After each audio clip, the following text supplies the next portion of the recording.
Canton is more of a governance token. So, like I mentioned before, there will be some networks that are governance that you have to build in governance around stuff and how to manage things and who has access to what at what time, how many parties have to sign for something. Um, and Canton, the token there allows people access. They pay in the token to participate on that chain and in that ecosystem, similar to Quant. Back in settlement at scale for the stock market, I don't believe could be facilitated by Canton. Now, they could tokenize stocks on Canton. You could trade stocks on Canton. You could do the same thing with Quant. It's, an overledger. But the asset itself doesn't facilitate settlement between the people participating there. It just allows them to, participate in that infrastructure, and they pay to do so in the token. That's what drives demand for it. And if you're holding a certain amount of tokens, then you have some say so in the governance of what's going on.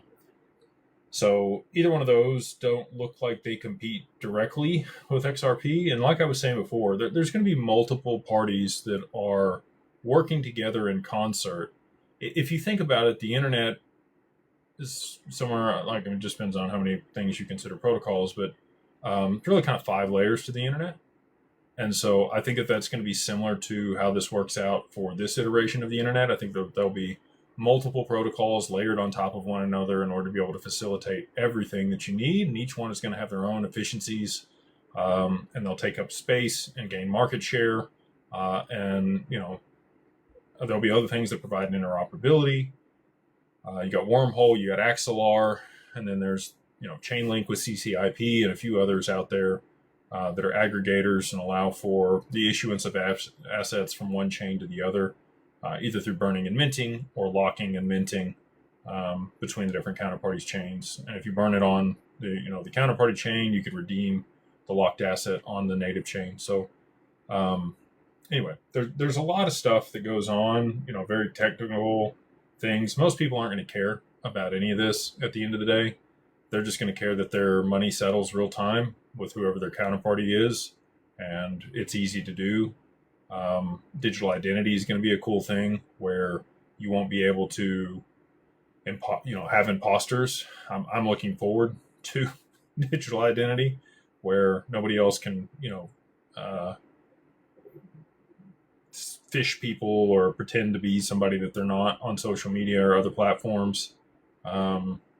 You also won't have to enter your KYC data on like every single thing in order to be able to participate in different ecosystems. You'll just share a hash and they'll have access to whatever information they need to validate that for whatever period of time they need to keep it on record. All of this stuff is possible now. It's just getting the legacy players to adopt it and see the utility in it. And they're starting to. You're starting to see everybody come to the table here. I don't want to say their hands being forced, but the regulators finally providing guidance around this stuff is definitely starting to drive things here in the U.S. and I think globally toward the tokenized future that we all want to see.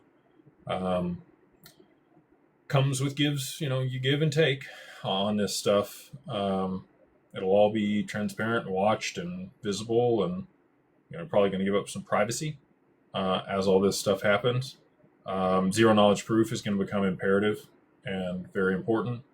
And I'm hopeful that with AI and everything else that's going on, including quantum, that we're able to navigate all the risks in this and set up the right guardrails and make sure that it's not abused like many people are scared of. So anyway, that was a long-winded way of saying, no, I don't think either one of those networks has any impact on XRP's adoption.